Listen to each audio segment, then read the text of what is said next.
এই শোনো, আমি আরেকটা বিয়ে করতে চাই, তোমার অনুমতি লাগবে। তোমার খুশির জন্য আমি সব করতে রাজি, তুমি কাগজ নিয়ে আসো, আমি সই করে দিচ্ছি। তোমার মতো বউ পেয়ে সত্যি আমি ধন্য। আচ্ছা শোনো, সেকেন্ড হ্যান্ড পিস্তল কি 8-10 হাজার টাকায় পাওয়া যাবে? আমি আমার জামাইকে নিয়ে ঠিক এতটুকু গ্যারান্টি দিতে পারি যে পৃথিবীর সব মানুষ যদি আমার বিপক্ষে গিয়ে দাঁড়ায়, আমার জামাইও কোনো না কোনো ভাবে তাদের সাথে জায়গা করে দাঁড়াবেই। এই ব্যাটার প্রতি এতটুকু বিশ্বাস তো আমার আছে। অরুণ ভাই, আমার হাজবেন্ড তো প্রবাসী, সে একটা লাভ লেটার পাঠাইছে ইংলিশে, আপনি একটু পড়ে দিবেন? অবশ্যই পড়ে শোনাবো। তার আগে বলেন, ইংলিশেই পড়ে শোনাবো না ইংলিশের বাংলা করে পড়ে শোনাবো? ইংলিশে যদি বুঝতাম তাইলে কি আর আপনারে দিয়ে লাভ লেটার পড়াইতাম? আচ্ছা ঠিক আছে, আমি বাংলা করেই শোনাচ্ছি। অরুণ ভাই বুঝেন তো, হাজবেন্ডের লাভ লেটার, আপনি শুধু পড়বেন কিন্তু শুনবেন না।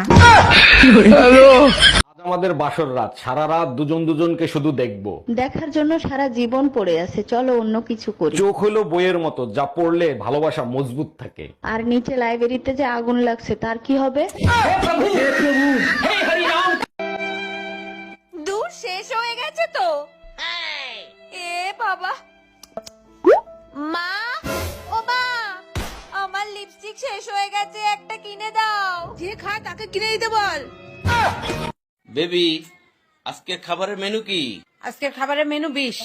ও, অনেক সুন্দর খাবার। এক কাজ করো, তুমি খেয়ে শুয়ে পড়ো, আমার আসতে দেরি হবে। ভাই, আপনার ভাই না 3 দিন যাবত বাসায় নাই, একটা জিনিস চাই মধ্যে যাবো। কিভাবে কি? আমার মোবাইলে নাকি এমবি নেই, আপনার ওয়াইফাই পাসওয়ার্ডটা দেওয়া যাবো। ইচ্ছা ওরা জানেন তো। ভাবি, আমার ওয়াইফাই পাসওয়ার্ডটা উম্মা। কত মার্কেট করবো, এবার বাসায় চলো। আমার হয়ে গেছে, পাশের বাসার ভাবি একটা লাল ব্লাউজ দিতে বলছিল, ওটা বাকি আছে। সমস্যা কোথায়? তাড়াতাড়ি নাও, তাড়াতাড়ি চলো। সমস্যা হলো ভাবির সাইজ কত ওটা ভুলে গেছি, দাঁড়াও একটা ফোন দিয়ে শুনি। এর জন্য ফোন দিতে হবে কেন? 32 সাইজ নিয়ে চলো।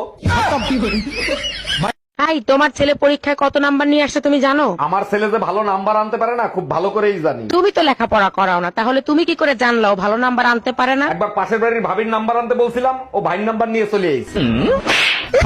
Bye bye, tata, good bye, Gaya. ভাবি, আপনাকে দেখতে না একেবারে শাবনুরের মতো লাগে। আরে তাই নাকি? Thank you. সব থেকে ভালো লাগে আপনার গালের তিলটা। এগুলো কি বলেন, আমার বুঝি লজ্জা লাগে না? মন চায় একটু ছুঁয়ে দেখ। তুইয়া দেখ, হাত কাটটা টুকরা টুকরা করে ফেলাবো। এই, আমাদের পাশের বাড়ির মামুন ভাই আছে না, তার সাথে না মারামারি লাগছে। কোন মামুন ভাই? আমি তো ঠিক চিনলাম না। আরে 6 মাস আগে পাশের বাড়ি যারা শিফট হয়েছে। কিন্তু পাশের বাড়িতে তো এক ভাবি থাকে, যার লম্বা লম্বা চুল, বড় বড় চোখ, ঠোঁটের নিচে ছোট্ট একটা তিল আছে। উনি মামুন ভাইয়ের বউ। Bye bye, tata. ভাইয়া, আপনার কাছে নবরত্ন তেল আছে যা মাথায় দিলে মাথা ঠান্ডা হয়ে যায়? জি ম্যাডাম আছে, তা কতটুকু দেবো? আপনি এক কাজ করেন, আমাকে 1 বালতি দিয়ে দেন। এক বালতি তেল দিয়ে কি করবেন আপনি? গোসল করব, গরম অনেক পড়ছে তো তাই। চা খাইতে ইচ্ছে করতেছে। এই, তুমি চা খাবা? চা বানাবো? তোমার হাতের চায়ে তো মধু আছে, বানাও এক কাপ খাই। মধু আর তোমার কপালে নাই, ডাক্তার বলছে না তোমার ডায়াবেটিস। ওহো, আমি তো ভুলেই গেছিলাম। তাইলে এক কাজ করো, আমার চায়ে চিনি দিও না। দেখো, 2 ধরনের চা বানাইতে পারবো না। তুমি এক কাজ করো, মিষ্টি খাইয়া চা খাইও, তখন চা আর মিষ্টি লাগবে না। हम इसका पति है, हमको सिर्फ फांसी का सजा चाहिए। আচ্ছা, আপনি যে আপনার স্বামীকে খুন করলেন, মৃত্যুর আগে আপনার স্বামীর শেষ কথা কি ছিল? ও আমাকে বলছে যে সাদিয়া আমার শার্টটা আইনা দাও। তো এখানে আমি ওনাকে খুন করার তো কোনো কারণ দেখতেছি না। আমার নাম মেঘলা। আচ্ছা ভাবি, আপনি যে দিন রাত 24 ঘন্টা কাজ করেন, আপনার কষ্ট হয় না? কি যে বলেন অরুণ ভাই, 24 ঘন্টা কোথায় কাজ করি? সকাল থেকে রাত 10টা পর্যন্ত সংসারে কাজ করি। আরে ভাবি, আমারে ফাঁকি দেওয়া অত সহজ না। কাল রাত 2টোর সময় আপনার নুপুর আর চুরির আওয়াজ পাইছি। আরে অরুণ ভাই, ওই কাজ তো আমি করিনি, আমি তো শুয়েছিলাম, ওই কাজ আপনার ভাই করছে।